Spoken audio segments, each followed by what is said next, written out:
Bonjour à tous. Donc on va commencer. Je tiens à remercier l'association de nous accueillir et de nous permettre de vous montrer un petit peu toute cette problématique. Donc pour commencer, de quoi sommes-nous constitués? On est constitué d'os, de chair, de muscles. Et si on regarde un petit peu plus profondément, en fin de compte, on est constitué de cellules. On a 60 000 milliards de cellules dans notre corps. Une cellule, c'est plus de 100 000 milliards d'atomes.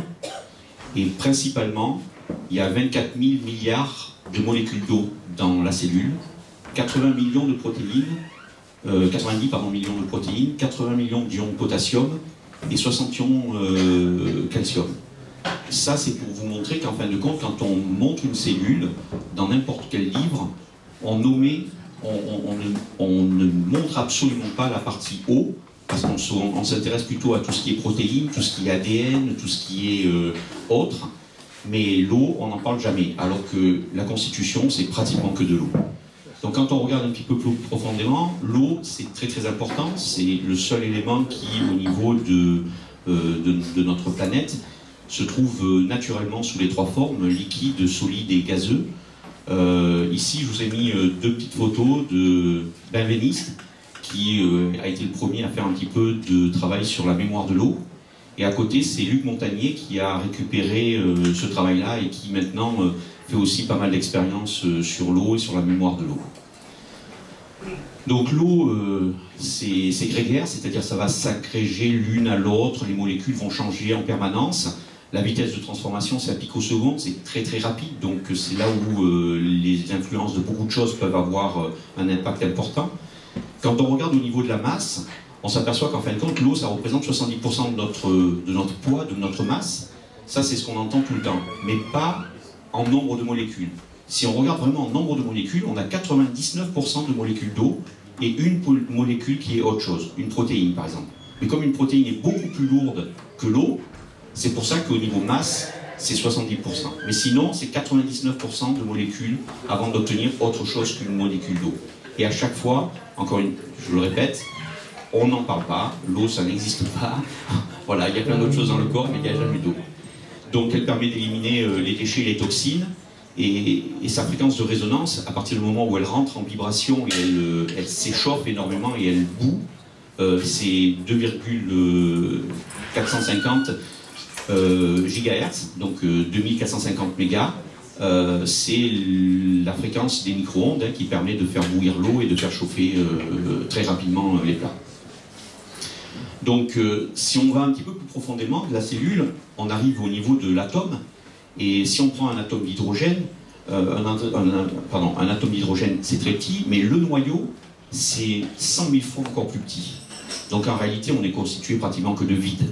Mais ça, c'est voilà, on ne peut pas imaginer qu'on n'est vraiment que du vide. On a l'impression qu'on est vraiment autre chose que tout ça. Il y a aussi un petit peu d'électricité dans notre corps. C'est-à-dire que quand on prend une cellule, entre l'intérieur et l'extérieur, je ne dis pas entre le noyau et le cytoplasme, je dis bien entre l'intérieur et l'extérieur de la cellule, il y a une petite tension qui permet justement à certains canaux de s'ouvrir. Les canaux calciques et d'autres types de canaux qui vont permettre de faire vivre la cellule en rentrant certaines choses, en faisant sortir d'autres choses de la cellule. Et ça c'est très important, c'est un 70 millivolts, c'est en moyenne. Il y a des cellules nerveuses ou des cellules autres qui ont peut-être une tension légèrement différente, mais en moyenne on dit que c'est 70 millivolts et c'est non alternatif, c'est-à-dire qu'il y a un plus et il y a un moins. Ce qu'on peut constater aussi, c'est que notre environnement a énormément changé depuis quelques décennies. Énormément de pesticides, énormément de pollution industrielle, de la radioactivité, des pollutions aériennes. Tout ça va dans le mauvais sens. Et il y a aussi ce qui nous perturbe, les rayonnements naturels et les rayonnements artificiels. Donc les rayonnements naturels, c'est tout ce qui est les rayonnements cosmiques. Donc tout ce qui vient comme les aurores boréales et les éruptions solaires. Ensuite, il y a tout ce qui est tellurique qui vient de la Terre, les réseaux Hartmann, Curie, tout ce qui est failles, veines d'eau, cavités. Aujourd'hui, on sait qu'il y a certaines maisons ou certains endroits qui sont plus mauvais que d'autres, où on va moins bien récupérer, où on va vraiment avoir plus de problématiques. Par exemple, là, je vous ai mis un exemple de perturbation qui peut être embêtant. Quelqu'un qui dort sur une faille va avoir une ionisation de son corps, va être moins bien, et aussi si en plus de la faille, elle se retrouve avec un réseau Hartmann-Curie qui passe en plein milieu, ça s'appelle un point Maser, et c'est donc quelque chose qui est vraiment très très négatif. Si on fait un test kinésiologique sur une personne, c'est-à-dire un test musculaire du bras, vérifier si on résiste, on s'aperçoit que quand la personne est positionnée sur ce genre de zone, elle n'a plus du tout de résistance, son corps est vraiment fatigué par cette problématique-là. Les rayonnements artificiels, c'est tout ce qui est rayonnement basse fréquence. Alors dans les basses fréquences, on différencie deux choses.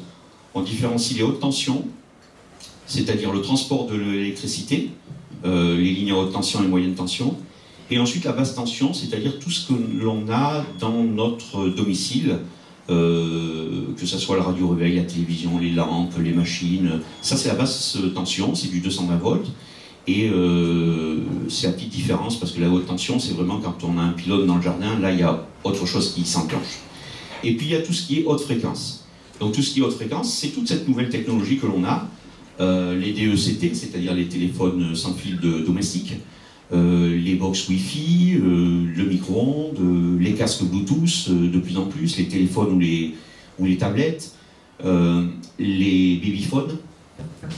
Ensuite, il y a le Linky, évidemment, qui s'est bien implanté en plein milieu, les antennes relais, les radars, alors ces petites boules que vous voyez sur le côté, c'est des répéteurs hertziens.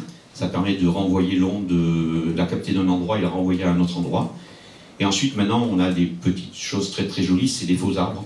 Donc voilà, on a l'impression que c'est un bel arbre, mais en fait, quand derrière, c'est des antennes. La définition d'une onde, qu'est-ce que c'est qu'une onde? En fin de compte, une onde, c'est une vague, on va dire, c'est une oscillation. Et cette oscillation, dans le temps ou dans la distance, elle se propage. Donc, on définit deux petites choses, on définit quoi? Quelques petites choses. La période. Donc, la période, c'est le temps que met une oscillation. Donc, si on prend ici la première période, on va regarder entre le moment où elle descend, où elle monte, pardon, et quand elle va remonter, ça on définit, c'est une période. Donc ça peut être quelques millisecondes, comme quelques microsecondes en fonction de la fréquence. Ensuite, on a ce que l'on appelle la longueur d'onde. La longueur d'onde, c'est la distance que met l'onde à se déplacer. Donc ça se mesure en mètres. Ensuite, vous avez comme notion la fréquence. Donc la fréquence, c'est combien il y a d'oscillations en une seconde. Donc par exemple, pour du 50 Hz, ce que l'on a à notre domicile, il y a 50 oscillations par seconde. Et ensuite, il y a l'amplitude. L'amplitude, c'est la différence de potentiel que ça peut faire. Donc dans notre domicile, par exemple, c'est du 200, on appelle ça du 220 volts, c'est un tout petit peu plus, c'est 230, mais on a l'habitude de dire que c'est du 220 volts. Voilà, ça c'est une petite notion à savoir, c'est un tout petit peu qui va vous permettre de comprendre d'autres choses. Ensuite, on a le spectre électromagnétique. Donc le spectre électromagnétique, en fin de compte, tout est électromagnétique. Donc on part de basse fréquence, du champ statique, et on monte jusqu'aux rayons gamma, les rayons X et les rayons gamma, en passant par la partie visible, partie infrarouge, partie ultraviolet, et aussi tout ce qui est ondes radio et micro-ondes. Là, je vous montre juste un tout petit tableau, c'est pour vous donner un petit peu les définitions, à peu près les fréquences à laquelle ça s'arrête, par rapport au nom. Si on veut aller un petit peu plus dans le détail de ça, on a des définitions encore plus précises, avec des énormément basses fréquences, extrêmement basses fréquences, super basses fréquences, voilà. Bon, ainsi de suite. Donc ça, c'est juste pour de l'information, hein, que vous voyez un petit peu que, en fin de compte, vraiment, les fréquences sont toutes déterminées et ont toutes des spécificités bien particulières. Le rayonnement artificiel, donc 50 Hz basse fréquence, c'est, en fin de compte, ça va provoquer un champ électrique et un champ magnétique. Le champ électrique, il est lié à l'amplitude, c'est-à-dire ce qu'on a vu tout à l'heure, c'est-à-dire la différence de potentiel, la tension, Et ce champ électrique, il s'exprime en volts par mètre. Ensuite, le champ magnétique, il est lié au débit, c'est-à-dire au courant. Tant que vous ne consommez pas d'électricité, par exemple, vous avez l'électricité qui arrive jusqu'à l'interrupteur, c'est coupé, c'est un peu comme si vous aviez un tuyau d'arrosage, il y a de l'eau à l'intérieur, donc il y a un champ électrique, mais tant que l'eau ne coule pas, il n'y a pas de champ magnétique. À partir du moment où vous ouvrez l'eau, où vous mettez le courant et vous avez la lumière qui s'allume, à ce moment-là, vous avez un champ magnétique qui se produit. Et le champ magnétique, lui, s'exprime en ampères par mètre, ou en Tesla, pardon, ou en Gauss. On a souvent l'habitude de parler de Tesla et pas très souvent l'habitude de parler des deux autres mesures. Pour les rayonnements basse fréquence 50 Hz, donc on revient, il y a les lignes haute et basse tension, et il y a tous les appareils de la maison, si ils sont connectés aux prises et si ils ne sont pas blindés. C'est-à-dire il existe des rallonges blindées, il existe des câbles blindés, il existe beaucoup de choses qui permettent de s'affranchir de ce champ électrique. Pas du champ magnétique, mais du champ électrique.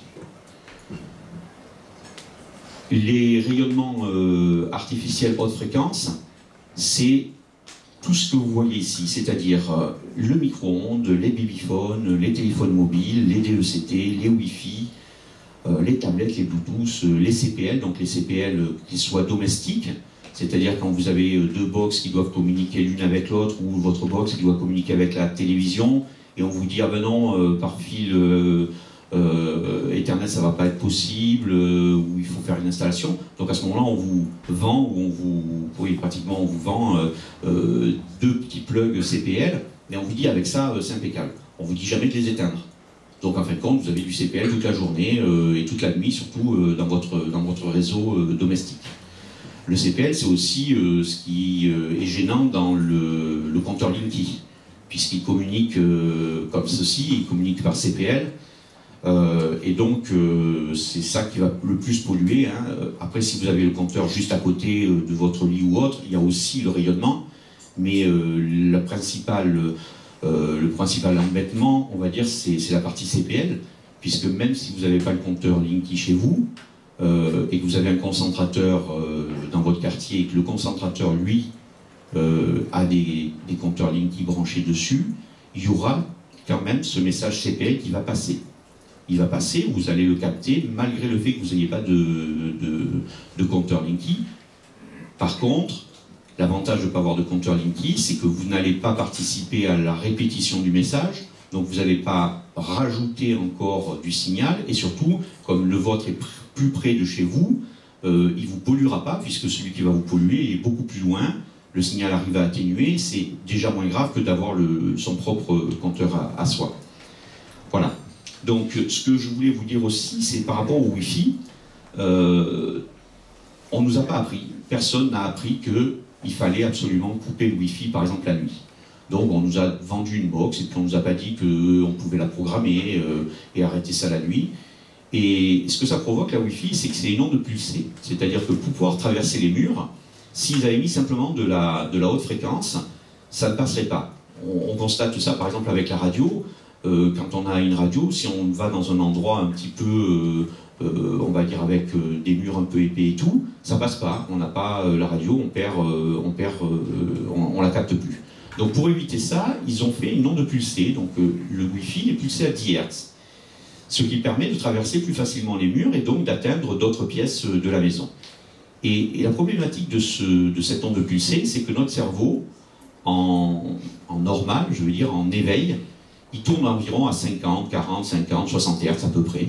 C'est sa fréquence à peu près de fonctionnement. Et quand on s'endort, et qu'on descend dans le sommeil profond, dans le sommeil réparateur, on descend jusqu'à 1 Hz, 0,5 Hz. Et quand le cerveau rencontre cette pulsation de 10 Hz, souvent il est réactivé pour se remettre à 10 Hz. Et il y a des personnes, alors je ne vais pas dire que c'est tout le monde, mais il y a des gens qui sont plus sensibles que d'autres, et qui ne vont pas arriver à franchir cette barrière des 10 Hz et qui vont rester toute la nuit connectés à 10 Hz. En fin de compte, on dort à 10 Hz, mais on ne se repose pas. En tout cas, on ne se repose pas complètement. Ça ne se voit pas rapidement. Alors il y a des gens peut-être que du jour au lendemain ils vont être fatigués, mais c'est très très rare. On s'en rend compte peut-être 6 mois, 1 an, 2 ans, 3 ans après. Et là, incapable de faire la relation avec la Wi-Fi, parce qu'on se dit « Ah ben non, qu'est-ce qui m'est arrivé hier? Ah ben je me suis disputé, ah j'ai eu un problème, à ceci, à cela. » Et donc on pense que c'est d'autres choses. Il y a certainement les autres choses qui influent sur le sommeil, mais la Wi-Fi est quand même quelque chose de très très embêtant. Et donc ça, voilà, il faut le couper. En plus, ça consomme de l'électricité. C'est-à-dire sans le savoir, c'est comme si vous aviez une petite lampe allumée en permanence. Puisque le signal il est émis, donc il y a une consommation. Et voilà, mais on ne le voit pas, on ne le sent pas, on ne l'entend pas, donc on se dit, ah ben, il n'y a rien, c'est bon, on peut le laisser allumer. Donc ça, il faut absolument penser à le couper, c'est pareil pour la Bluetooth, si vous avez une Bluetooth, il faut absolument le couper, je veux dire, ça ne sert à rien de laisser ce genre d'appareil qui émet en permanence, les tablettes, si vous êtes sur une tablette et que vous n'avez pas forcément besoin de la connexion Wi-Fi, il faut se mettre en mode avion. Le téléphone, le soir, il faut absolument se mettre en mode avion. Si vous n'êtes pas en mode avion, le minimum à faire, c'est au moins de couper ce qui est les données mobiles. Les données mobiles, c'est ce qui vous permet de recevoir vos mails, c'est ce qui permet de vous recevoir aussi toutes les informations des applications. La température qu'il fait, ce qu'il va y avoir demain, telle information qu'il y a sur telle chose. Et ça, c'est pratiquement en permanence que vous allez avoir les applications qui vont communiquer avec votre téléphone. Si ça ne faisait que communiquer avec le téléphone, c'est-à-dire si ça envoyait des informations au téléphone, ça ne serait pas dramatique, entre guillemets. Le problème, c'est que le téléphone, il a besoin de répondre pour dire « j'ai bien entendu le message ». Ne le répète plus, c'est bon, je l'ai entendu. Donc ça veut dire qu'il émet quelque chose. Lui, il reçoit, mais en réponse, il dit quelque chose. Et c'est ça qui est mauvais, c'est qu'à chaque fois, votre téléphone, il émet. Et quand vous l'avez sur la table de nuit, c'est très proche. C'est très très proche, c'est même des fois plus proche que de le tenir à la main et de parler comme ça avec le téléphone quand vous l'avez sur la table de nuit, pour ceux qui l'ont pas sous l'oreiller, hein, parce qu'il y en a qui l'ont aussi sous l'oreiller, donc c'est dramatique. Je veux dire, ça c'est quelque chose, c'est impensable. Après, tout ce qui est objet connecté, il n'y en a pas encore, il y en a déjà, mais il n'y en a pas encore beaucoup, mais toutes les montres connectées, ça va être exactement la même chose. Donc ça, il faut vraiment que vous en preniez conscience. Et c'est des choses que si vous avez une montre connectée, vous n'avez pas besoin de savoir dans la nuit à combien bat votre cœur et quelle est votre température ou des choses comme ça. Vous le saurez le lendemain matin, ça sera largement suffisant et vous la mettez pas au poignet, quoi. Ensuite, tout ce qui est antenne relais, tout ce qui est répéteur hertzien, c'est très très mauvais. Mais encore une fois, quand je vais chez les personnes et que je mesure, souvent, c'est beaucoup plus pollué à l'intérieur de la maison à cause de ce qu'on a à la maison que ce qui vient de l'extérieur. Parce que quand vous avez une antenne de relais qui est à 500 mètres, ben, elle est loin. C'est-à-dire que la puissance qui va arriver chez vous, elle est quand même beaucoup plus faible qu'au départ. Alors si vous êtes sous l'antenne relais, je vais vous dire, effectivement, peut-être que votre environnement intérieur il est beaucoup moins pollué que celui de l'antenne relais. Mais dès qu'on commence un petit peu à s'éloigner de l'antenne, les antennes sont quand même voilà, beaucoup plus faibles. Ça m'arrive souvent de rencontrer ce genre de cas, hein. Les gens m'appellent, je viens mesurer parce qu'il y a une antenne, et puis ben, ils avaient la Wi-Fi, ils avaient un DECT, donc le DECT c'est pareil, hein, les anciens, les très très anciens DECT, les téléphones sans fil de domestique, c'était avec une antenne. Et vous avez vu, avec l'antenne, dès qu'on sortait de la pièce, on captait plus rien. Donc pareil, ils ont fait la même chose, c'est un peu comme un Wi-Fi, c'est pas tout à fait les mêmes fréquences, mais c'est pulsé aussi à 100 Hz. Et c'est pour traverser les murs. Et les babyphones, c'est pareil. Donc là encore dernièrement, la semaine dernière, j'ai été chez une personne qui avait 2 enfants, les 2 chambres avec le babyphone, pas coupé parce que vous comprenez, il faut se baisser pour enlever la prise, hein, ou pour couper le babyphone, ou il faut penser le soir à remettre le babyphone, donc en marche toute la journée. Et la nuit bien sûr. Et quand j'ai discuté avec elle, la personne, elle me dit non mais c'est juste les petites premières minutes, c'est quand il s'endort. Parce qu'après, une fois qu'il dort, il ne se réveille plus, mais c'est juste pour quand il s'endort. Mais elle le laisse brancher 24 heures sur 24. Voilà. Et les DECT, quand c'est passé de la radio à vraiment la technologie DECT, ça émettait en permanence. C'est-à-dire qu'il n'y avait pas de coupure. Donc votre téléphone, en permanence, il émettait. Il s'en foutait un peu puisqu'il y a une base, donc elle est branchée sur l'électricité, il n'y avait pas tellement d'importance, donc c'était tout le temps comme ça. Et puis, Je pense parce qu'il y a pas mal de gens qui laissaient leur téléphone pas sur la base. Le téléphone, il ne durait pas 2 jours, hein. Au bout de quelques temps, il n'y avait plus de batterie. Donc ils ont commencé à faire des petites évolutions pour arriver jusqu'à ce qu'on appelle les téléphones DECT Full Echo. Alors le Full Echo, ça permet de régler la puissance de son téléphone. C'est-à-dire que si c'est pour un appartement, ben vous mettez juste l'émission pour que ça soit un appartement et pas que ça aille jusque dans le jardin. Et aussi, il a la fonction de arrêter d'émettre s'il n'y a plus de communication. C'est-à-dire que quand la base va recevoir une communication, il va se mettre à émettre, ce qui est mauvais, parce que quand on regarde avec les appareils, c'est très mauvais, c'est comme un téléphone portable. Mais une fois qu'on a raccroché, à peu près quelques dizaines de secondes après, il y a le signal qui est envoyé en lui disant « bon, maintenant tu te mets en veille », et la base se met aussi en veille, ce qui fait que plus personne n'émet. Et maintenant, ça c'est beaucoup mieux, puisque si vous téléphonez 1 heure par jour, bah, vous serez exposé 1 heure au lieu d'être exposé 24 heures, et surtout la nuit, puisque la nuit c'est là où on se repose, et c'est là où c'est très embêtant. Donc ces rayonnements artificiels haute fréquence, en fin de compte, c'est pareil, il y a un champ électrique et un champ magnétique, mais ils sont tellement proches, c'est tellement des hautes fréquences, c'est des fréquences qui sont... il y a tellement d'ondulations qu'on n'arrive pas à différencier l'électrique du magnétique. Ce qui fait qu'aujourd'hui, on dit que c'est plus un champ électrique ou un champ magnétique, ils sont confondus et ça devient un champ électromagnétique, c'est-à-dire c'est un champ électromagnétique. Et ce champ électromagnétique, il est lié au courant, donc, et à la tension, ou à l'amplitude et au courant. C'est une densité de puissance, ça se mesure en volts multipliés par des ampères divisés par des mètres au carré, et si on veut mieux l'expliquer, c'est des watts, donc une puissance, des watts par mètre carré, d'où la densité de puissance. Ça signifie que, par exemple, quand on va s'éloigner d'une source, ça va diminuer avec le carré de la distance. Donc assez rapidement, ça diminue. C'est pour ça que je vous disais tout à l'heure les antennes relais, selon où elle est placée, elle va être plus ou moins impactante. Maintenant, si elle est juste à côté de chez vous, ça va diminuer avec le carré, c'est vraiment trop important. J'ai été chez une personne qui habite entre Valoris et Cannes, juste à la frontière entre Valoris et Cannes, sur le bord de mer. Devant chez lui, à quoi, une trentaine de mètres, une quarantaine de mètres, il a 4 faux arbres, 4 faux palmiers, pour les 4 opérateurs. Et sur chaque palmier, il y a donc 3 antennes pour faire les 360 degrés, hein, puisque une antenne fait à peu près 120 degrés d'émission. Et comme il y a plusieurs fréquences, puisqu'il y a quand même du 900 mégas, du 1800 mégas et après par exemple du 2 giga 1 ou du 2 giga 6, et bien en fin de compte il y a 3 antennes. Donc il y a 9 antennes par arbre. Voilà, et il y a 4 arbres. Donc c'est quelque chose de gigantesque. La NFR est venue à mesurer chez lui, il lui a dit oh, c'est bon, il n'y a presque rien monsieur, c'est bon, il n'y a rien du tout. Voilà. Donc par simplification, on a dit voilà la résistance de l'air elle fait tant, donc on arrive à dire au lieu de parler de watts par mètre carré, on va plutôt parler de volts par mètre carré. C'est plus facile, puis on connaît ça déjà pour le champ électrique, donc on va parler comme ça. La seule différence c'est que quand par exemple vous passez de 0,6 volts à 6 volts par mètre, quand on parle comme ça, en fait compte en puissance, c'est le carré. Donc au lieu de multiplier par 10, vous allez multiplier par 100. Mais c'est plus facile de dire « Oh, c'est pas beaucoup, hein, c'est 2 fois plus ». Non, c'est pas 2 fois plus, c'est 4 fois plus. Voilà. Donc c'est des petites astuces comme ça qui ont été imaginées.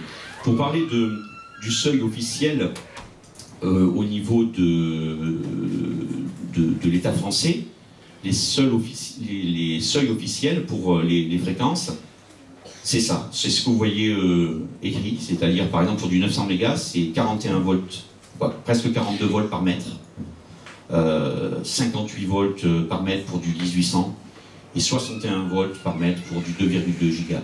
C'est énorme, c'est-à-dire que si jamais ça arrivait à ce niveau-là, je pense qu'il y aurait vraiment beaucoup de problématiques.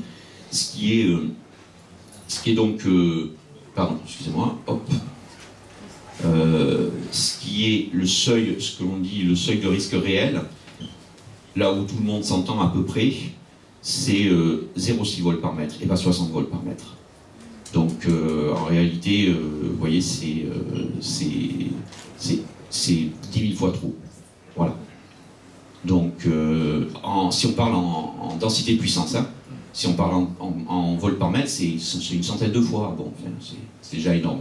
Ça, c'est un seuil pour l'instant provisoire, hein, ce que les gens plus ou moins disent. Ça a évolué déjà. Aujourd'hui, on parle plutôt de 0,2 volts. Pour les élections sensibles, on parle même un petit peu moins que ça. Donc 0,2 volts, vous voyez, c'est encore 3 fois moins en volts par mètre, c'est-à-dire 10 fois moins encore en puissance. Hein. Donc il faudrait diviser ça encore par 10 pour être vraiment dans un seuil où il n'y a pas de risque. Le courant porteur en ligne, donc le CPL. Pardon, excusez-moi. Donc le CPL, il utilise le câble électrique 50 Hz pour propager son signal, que ce soit le signal domestique, hein, pour les CPL domestiques, que ce soit pour celui du Linky. Donc la superposition des signaux, c'est de 1,3 à 30 mégas à peu près, selon la gamme, selon la norme pour le CPL. Ça transforme en fin de compte votre installation électrique en antenne, puisque c'est tout votre réseau électrique qui va rayonner ces fréquences-là. Et le rayonnement de votre fréquence va polluer votre environnement. Donc les compteurs Linky sont utilisés sur cette technologie. Tout à l'heure, si on a le temps, je vous montrerai juste une petite vidéo, elle dure 4 minutes. C'est le directeur du Linky, Bernard Lassus, qui en décembre 2015, le 1er décembre 2015, expliquait à ITV qu'on pouvait définir la consommation, on pouvait voir quand un four démarrait, quand une machine à laver démarrait, et tout ça. Parce que quand ils ont fait cette présentation, ils pensaient éblouir tout le monde et montrer que le compteur Linky c'était fantastique. Mais ils se sont aperçus que ça avait traumatisé les gens. Donc il est revenu sur le plateau de télé, sur BFM, face à Jean-Jacques Bourdin. Et là, il a dit, c'était le 1er avril, c'est pas une blague, hein, c'était le 1er avril, quelques mois après, donc en 2016. Et il a dit, mais monsieur Bourdin, comment voulez-vous qu'on sache d'où vient un électron? On ne peut pas savoir s'il vient d'une machine à laver ou pas. Voilà, donc c'est extraordinaire. Alors, je vous le dis franchement, c'est très facile de le savoir. En fin de compte, on regarde un profil de consommation, on voit par exemple que ça consomme tant, et puis après ça s'arrête, et puis ça recommence. Ben ça, on sait dire, par exemple, c'est un radiateur, il se met à chauffer, puis quand il arrive à la température, il s'arrête, et puis il redémarre. Par contre, un four, il va rester peut-être plus longtemps branché. Un frigo, ça va être différent. Une machine à laver, encore différemment. Donc, en ayant le profil, on est capable de savoir qu'est-ce qu'il consomme dans la maison. Et comme on a des ordinateurs, comme on a des algorithmes, il est très facile s'il y a une superposition, c'est-à-dire si vous avez plusieurs appareils qui fonctionnent en même temps, d'enlever, de dire tiens, j'enlève le profil d'une lampe, puis j'enlève tel profil, puis j'enlève tel profil, ah voilà, ça y est, j'ai trouvé, là maintenant il y a une machine à laver, ah ben je rajoute, est-ce que celui-ci il irait bien, et ainsi de suite. Et comme c'est fait par ordinateur et c'est fait très rapidement, on est capable de définir très très vite, instantanément, quelle est la consommation d'une maison. Alors, qu'est-ce qu'ils en font après? Moi j'ai eu quelques fois je suis intervenu à plusieurs fois face à Enedis. Ils n'en font rien, hein. Donc à la fin de la journée, une fois qu'ils ont vu ce qu'il y avait, ils jettent ces données-là. C'est comme si on avait, je sais pas moi, plusieurs milliers d'euros dans la poche, ils vont dire non, non, j'ai vu que j'en avais plusieurs milliers, je les jette à la fin de la journée, c'est bon. Hein. Donc on sait très bien que c'est pas comme ça, je veux dire, c'est du big data, ils ont de l'information, et alors ils vont pas donner monsieur X ou monsieur Y fait ça ou ci ou cela, mais ils vont dire par exemple dans telle région, dans tel quartier, dans telle ville, la consommation c'est plutôt ceci, c'est plutôt cela, donc les gens font beaucoup de machines, donc tiens, on va peut-être cibler la publicité sur telle ou telle chose, ou alors les gens, ils rentrent plutôt à telle heure, donc ça sert à rien de téléphoner à 6 heures s'ils rentrent à 7 heures ou 8 heures.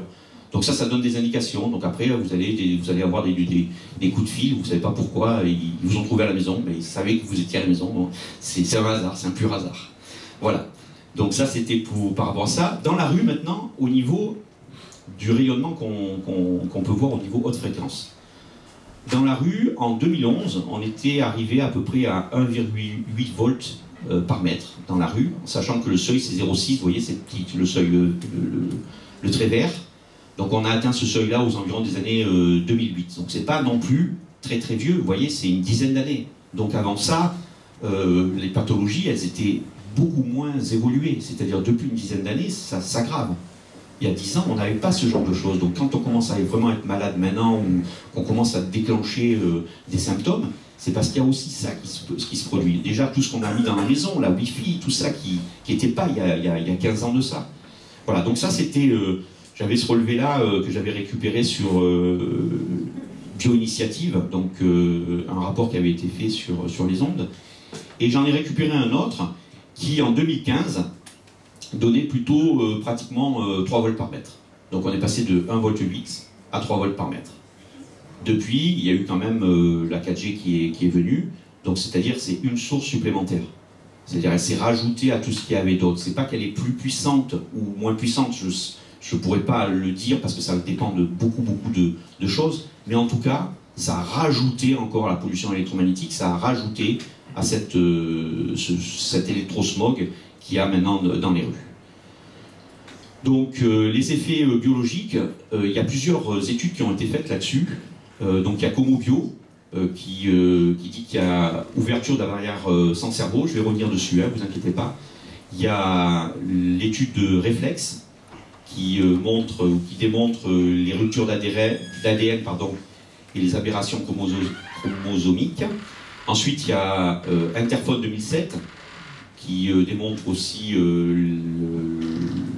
cause à effet, on va dire, du téléphone, de la téléphonie mobile et des ondes électromagnétiques haute fréquence sur les gliomes et les tumeurs. Il y a Bio-Initiative qui montre le stress oxydatif et la génotoxicité. Et puis il y a les études du professeur Martin Pal qui lui démontre que ces ondes électromagnétiques activent les canaux calciques. Alors tout à l'heure, je ne sais pas si vous vous rappelez, mais je vais revenir un petit peu plus tard, pardon. Je vais d'abord vous parler juste de Comobio. Donc Comobio, c'est la barrière sans cerveau. En principe, les vaisseaux sanguins qu'il y a dans notre cerveau sont hydrophobes, ils ne laissent passer que les éléments utiles au cerveau. Le cerveau n'a pas de lymphe, donc c'est très difficile d'éliminer quelque chose du cerveau, donc il y a vraiment que ce qui doit passer au niveau du cerveau. Des fois, il y a un peu plus, par exemple, quand on fait une chimiothérapie, c'est exactement ce que l'on fait, on ouvre cette barrière pour que chimiquement, pour que le médicament ou le produit chimique aille dans le cerveau pour détruire, par exemple, une cellule. Et ça, eh ben, les ondes électromagnétiques ont un petit peu cet effet-là, c'est-à-dire ils ouvrent la barrière et laissent passer des choses qui ne vont pas du tout. Donc, on s'aperçoit qu'on a maintenant des métaux lourds, des choses comme ça dans le cerveau, on se demande comment c'est passé. C'est à cause, en partie, de cette barrière hémato-encéphalique sans cerveau qui est ouverte à cause des rayonnements haute fréquence. Ensuite, il y a les travaux du professeur Martin Pal. Donc lui, il dit activation des canaux calciques. Je ne sais pas si vous vous rappelez, au début, je vous ai parlé du nombre de molécules d'eau, des protéines et tout ça. Et en fin de compte, il y avait 60 ions calcium. Donc 60, c'est très très peu. Et en fin de compte, quand la cellule est soumise à des ondes électromagnétiques, il y a les canaux calciques, c'est-à-dire c'est des canaux particuliers dans la cellule qui permettent de laisser passer les ions calcium. Et ben, ça va rentrer à l'intérieur de la cellule. Donc il va y avoir un excès d'oxyde nitrique à l'intérieur de la cellule, l'apparition de peroxynitrite dans la cellule, ça entraîne un stress oxydatif, des radicaux libres, ça entraîne un processus inflammatoire et une dégénérescence membranaire et l'apoptose de la cellule, c'est-à-dire la mort programmée de la cellule. Et ça, il le démontre par ce petit schéma-là qu'on peut voir. Et le professeur Martin Pal, c'est ce monsieur. Donc, il parle aussi de la perte du sommeil, des hausses de pression artérielle, des baisses de la mélatonine, de la perméabilité, des barrières biologiques, c'est-à-dire les barrières biologiques, c'est la barrière sans cerveau dont je vous ai déjà parlé, mais aussi, par exemple, la barrière intestinale. Donc je vais revenir dessus aux prochaines diapos. L'infertilité, les arthrites, voilà, je ne vais pas vous lire toute la liste, mais ça arrive jusqu'au cancer. Donc lui, voilà ce qu'il a constaté dans ses études. En 2004, il y a eu l'appel de Paris qui a été lancé et qui disait que le développement de nombreuses maladies actuelles est consécutif à la dégradation de notre environnement. Notre santé, celle de nos enfants et celle des générations futures étant en péril, c'est l'espèce humaine qui est en danger. C'est l'espèce humaine qui est en danger. Les pollutions chimiques, électromagnétiques et microbiologiques constituent une menace grave. Il y a plusieurs prix Nobel et des milliers de scientifiques et des millions de médecins qui se sont engagés sur cet appel de Paris. C'est le professeur Bellepomme qui a lancé cet appel avec l'association Artac. Et aujourd'hui, il y a aussi le professeur Luc Montagnier qui a rejoint cette association et qui travaille en collaboration avec le professeur Bellepomme, que peut-être certains connaissent dans la salle, puisque c'est la référence par rapport aux électrosensibles, c'est-à-dire c'est celui qui peut, parce qu'il a mis un protocole en place, assez rapidement dire si vous êtes ou pas électrosensible et vous faire un certificat vous disant que vous êtes électrosensible. C'est la personne qui est la plus au fait pour pouvoir le faire. Il est quand même assez embêté par tout le monde, pas par tout le monde, par tous les détracteurs, on va dire, voilà. Et donc, qu'est-ce qu'ils ont démontré? Ils ont fait donc tous leurs travaux et voilà ce qu'ils sont arrivés à démontrer. Un petit peu comment ça se passe. Les CEM vont avoir un effet direct, par exemple, sur le cerveau, mais ils vont avoir aussi un effet direct sur l'inflammation intestinale, sur le microbiote. Si on a une alimentation avec des résidus chimiques, étant donné que le microbiote est modifié, il y a des toxines qui vont passer, ça va créer des inflammations intestinales, ça va créer des intolérances. Si notre barrière, intestinale est ouverte, ces choses-là vont se retrouver dans le sang, et comme la barrière hémato-encéphalique est ouverte, ça va se retrouver dans le cerveau. Il y a aussi les amalgames dentaires qui, par érosion et aussi effet d'antenne, vont se dégrader, une partie dans le sang et aussi une partie sous forme peut-être gazeuse. Si des fois on se fait aussi nettoyer, arracher, modifier les amalgames, qui vont passer par tout ce qui est olfactif, hein, donc naso-olfactif, et vont rentrer, pareil, au niveau du cerveau. Et donc après, on ne s'étonne pas trop d'avoir de nouvelles maladies ou de nouvelles choses qui apparaissent. Donc ça, c'est la barrière intestinale, c'est une barrière de très haute précision. En fin de compte, elle assure la perméabilité grâce à des jonctions serrées. Il n'y a rien qui passe, sauf que quand elle est ouverte, il y a des choses qui se passent. Donc si elle n'est pas perméable, il y a une inflammation chronique, des allergies, des intolérances, des maladies auto-immunes, des carences en micro-éléments. Quand on regarde un intestin, en fin de compte, il est tout, on va dire, avec plein de petites bosses, plein de petites choses. Et si on le mettait vraiment à plat, on obtient quelque chose comme ça. Et on voit les jonctions serrées. Donc vous voyez la jonction serrée, c'est vraiment entre deux cellules où il ne devrait rien y avoir qui passe. Et finalement, il y a des choses qui passent. Si on mettait cet intestin comme ça à plat, ça représenterait plus qu'un terrain de football. Tellement c'est important, mais comme il est tout plissé, eh ben ça rentre, voilà, ça rentre quand même dans notre abdomen.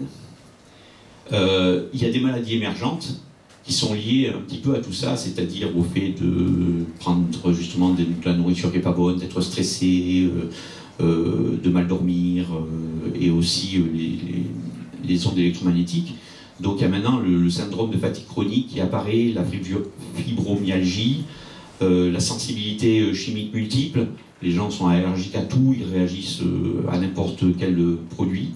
Des fois même des produits naturels deviennent allergisants pour ces personnes-là. Et puis l'électro-hypersensibilité. Donc au niveau de l'hyper-électrosensibilité, il faut plus ou moins avoir eu une exposition préalable au champ électromagnétique. Ça apparaît pas comme ça, mais c'est parce que peut-être vous avez été derrière un écran, peut-être vous avez été à côté de la Wi-Fi, peut-être il y a eu quand même une excitation. C'est pas lié qu'à ça, hein. Les gens qui ont par exemple qui ont été piqués par un tigre et qui ont la maladie de Lyme, il y a beaucoup d'autres cofacteurs qui vont faire en sorte qu'on va développer plus ou moins facilement une électrosensibilité.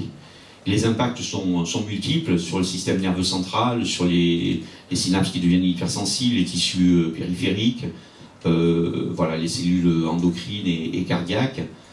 Ça provoque aussi des insuffisances cardiaques. C'est le même mécanisme pour le syndrome de fatigue chronique, la fibromyalgie et la sensibilité aux produits chimiques. Et il y a des pertes momentanées de repères, de la mémoire à court terme, de la capacité à raisonner. Moi, j'ai une épouse qui est électrosensible. Quand elle est soumise à ce genre de choses, elle ne sait plus pourquoi elle est allée au magasin faire la course. Elle ne se rappelle plus. Voilà. Donc, il faut énormément de se remettre en dire mais pourquoi je suis venu ici, mais qu'est-ce que je suis venu chercher et tout. Donc, elle se fait des listes pour pas oublier, parce que voilà. Ou alors, une fois. J'avais tout bien préparé à la maison, j'avais tout bien fait pour pas qu'il y ait de champ électrique basse fréquence au niveau du poste de travail, et puis il y a quelque chose qui s'est débranché et c'est revenu. Et donc au bout de 3 jours, parce qu'il lui a fallu du temps pour s'en apercevoir, elle était de plus en plus fatiguée, mais elle n'arrivait pas à raisonner, donc elle ne savait pas. Et au bout de 3 jours, elle me dit ah, tu peux pas regarder parce que je me sens pas bien et tout, machin. Donc bon, comme tout le monde, j'ai soufflé. Hein. Voilà. Bon, surtout que je l'avais déjà fait, donc je m'étais dit c'est bon, ça va. J'ai été voir, effectivement, il y avait un fil qui s'était débranché, il y avait un champ électrique important. Donc j'ai régulé le problème et ça a été instantanément mieux. Instantanément, pour plusieurs raisons. D'abord, je l'ai écoutée, je ne l'ai pas pris pour une folle. Elle s'est dit, je ne suis pas si folle que ça, il y avait bien quelque chose, donc c'est pas dans ma tête. Et puis j'ai enlevé surtout aussi la perturbation. Donc il y a eu tous ces facteurs-là, c'est pas juste un petit truc, c'est un faisceau de choses qui ont permis, et de suite elle s'est sentie mieux, et je l'ai vu, parce que de suite elle est arrivée à se concentrer, elle est arrivée à faire le document qu'elle essayait de faire depuis 3 jours, et voilà. Alors par contre ça l'a fatiguée, certainement que ça a eu des conséquences, mais elle était tellement contente aussi, je veux dire, il y a eu le contre-coup du fait que j'ai vérifié, j'ai vu, et que ça a un petit peu annihilé un petit peu l'autre partie. Donc pensons à nos enfants, hein. On voit de plus en plus de baisse de défense immunitaire, de maux de tête des enfants, de troubles de l'attention, des troubles de la vision, beaucoup d'écrans, énormément d'écrans, tout le temps sur les téléphones, voilà. Alors en plus de l'onde, il y a le problème de l'écran, des lumières bleues et autres choses, de l'hyperactivité. Donc tout ça, c'est des choses qui peut-être existaient avant, mais j'ai l'impression, franchement, qu'il y en a de plus en plus. Alors que faire? Il faut réduire l'exposition aux polluants. Donc les polluants, il y en a différents. Hein. Il y a les polluants chimiques, et il y a les polluants électromagnétiques. Donc tout ce qui est chimique, il faut avoir une alimentation saine, sans pesticides, sans OGM, le plus possible. Il faut faire attention à l'air que l'on respire. C'est sûr, quand on est dans un endroit très pollué, on est beaucoup désavantagé par rapport à d'autres. L'eau que l'on boit, voilà, c'est problématique. Les produits cosmétiques qui rentrent dans la peau et qui, après, se propagent. Les produits d'entretien qui peuvent avoir pas mal d'effluves qui vont faire qu'on va capter toutes ces molécules chimiques. Et après, l'électromagnétique, il faut diminuer. Alors, il faut essayer de résoudre les problèmes de rayonnement naturel, c'est-à-dire que si on a une faille, si on a quelque chose sous notre lit, il faut déplacer, décaler le lit, il faut essayer de ne plus être dans cette position-là. Ensuite, si on a des rayonnements basse fréquence, il faut éliminer ce rayonnement basse fréquence et éliminer aussi le rayonnement haute fréquence. Donc, comment faire pour ceci? Pour réduire les champs électriques, il faut avoir déjà à l'idée que dans la journée, on peut supporter, pour tout le monde, les électrosensibles c'est encore plus difficile, hein, c'est peut-être un peu plus faible, mais pour tout le monde, on va dire que 10 volts par mètre dans la journée, on est capable de les supporter. Et la nuit, il faudra avoir 1 volt par mètre pour ne pas être sensible au champ électrique basse fréquence.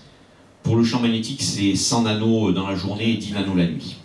Donc il faut éviter d'être proche des lignes haute tension, moyenne tension. Donc si vous habitez à côté, voilà, c'est toujours difficile de dire aux gens de déménager, mais si vous êtes vraiment proche et qu'il y a vraiment un champ très important, moi je n'ai pas d'autre solution que vous dire essayez de déménager, parce que le champ magnétique, il n'y a rien qui l'arrête. Donc on a beau peindre, mettre des blindages, le champ magnétique il y sera. Donc c'est très très difficile d'arrêter ce genre de champ.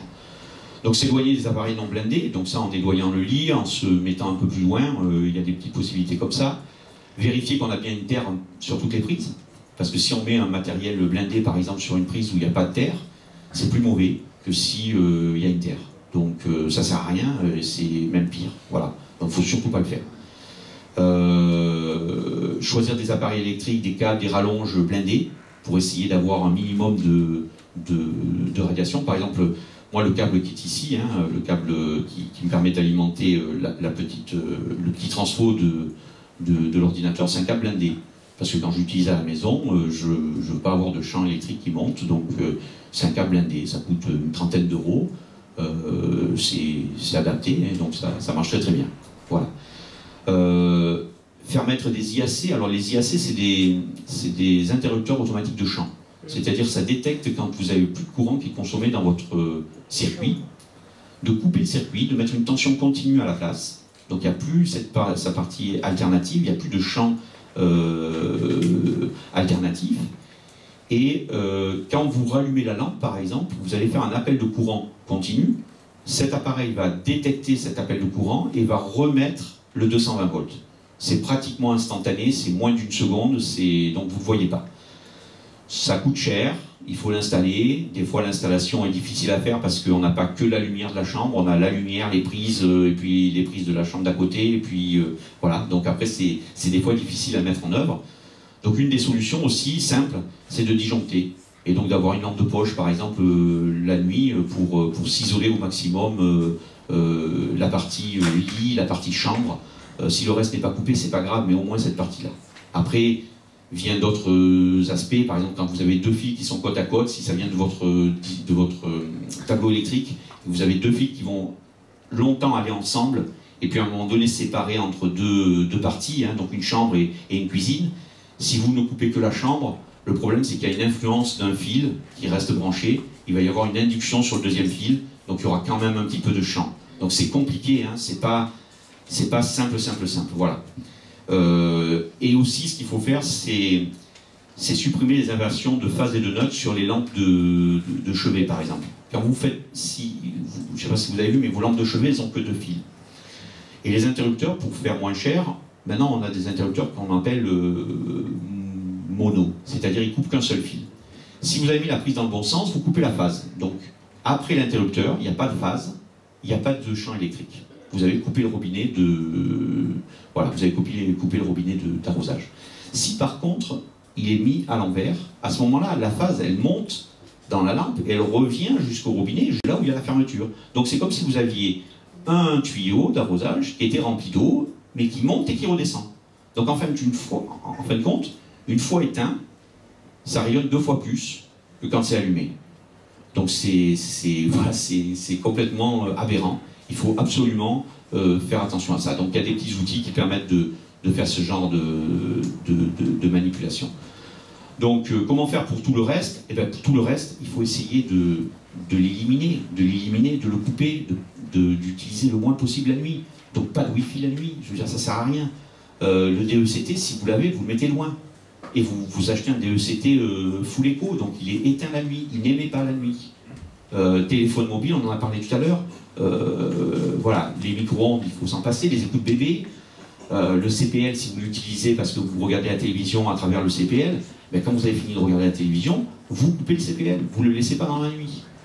Alors après, les antennes relais, tout ça, c'est difficile de faire quelque chose, hein, mais il faut qu'en tout cas que la somme totale de tous ces champs soit inférieure à 0,6 volts, voire 0,06 volts la nuit. Voilà. Donc dans la journée c'est 0,6, mais la nuit il vaudrait mieux que ça soit 0,06. Pour les EHS, c'est exactement la même chose que tout le monde, mais il faut en plus vraiment éviter, faire attention aux vaccins, parce que quand on est EHS, souvent on a toutes les barrières qui sont ouvertes. Donc avec les vaccins et avec l'aluminium qu'il y a dans les vaccins pour la fabrication, il faut faire très attention. Voilà, il faut vraiment se méfier. Il faut faire des blindages avec des peintures spéciales pour diminuer au maximum tous les champs. Des blindages des fois avec des tissus, donc par exemple des baldaquins. Porter le plus possible de vêtements avec des fibres naturelles, pas des fibres synthétiques.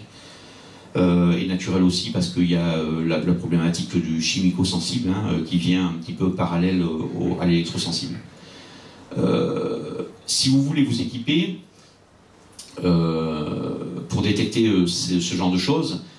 Alors lié aux basses fréquences, il faut un petit testeur de continuité de Terre pour être sûr qu'il y a la Terre, en fin de compte, pas de continuité, pardon, de présence et de conformité de Terre. C'est quelque chose qui coûte, pareil, une vingtaine, trentaine d'euros, on le trouve même à Leroy Merlin.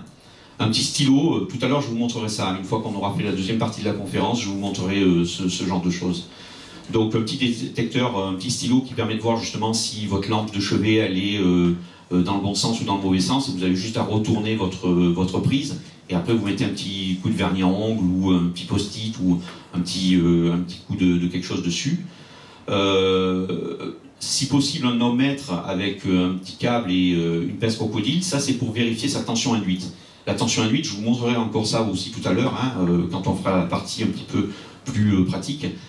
C'est l'influence qu'on a des champs électriques. Si on est dans un fort champ électrique, on va avoir une tension induite au niveau du corps qui est importante. Donc ça aussi, c'est un moyen de vérifier qu'on n'est pas soumis à un champ électrique basse fréquence important. Et ensuite, il y a un petit testeur qui est l'Easy24, qui coûte pas trop cher et qui permet de voir aussi si il y a un champ électrique et un champ magnétique. Pour les hautes fréquences, l'Easy24 permet de le faire.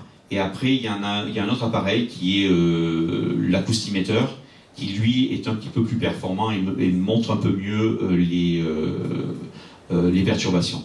Voilà les deux types d'appareils. Je devais les amener, mais mon épouse, je pensais qu'elle les avait pris avec elle, et puis elle les avait pas pris, mais je les ai pas trouvés à la maison. Voilà. On trouve rien, nous les hommes, donc voilà. Donc faire appel à un spécialiste, donc soit quelqu'un qui fait des diagnostics, pour vous donner un état des lieux. En fin de compte, ce qu'il faut faire absolument, c'est un état des lieux de votre... Si vous sentez que vous avez un problème, bien sûr, hein, c'est faire un état des lieux. Parce qu'on ne peut pas vous dire « Ah ben il faut faire ci, il faut faire là, ah ben il n'y a qu'à mettre des câbles, ou il n'y a que ceci, il n'y a que cela ». Si par exemple vous n'avez pas de terre, mettre des câbles blindés, c'est pas recommandé du tout. Donc la première chose à faire, si vous avez à faire quelque chose, c'est des diagnostics. C'est un diagnostic.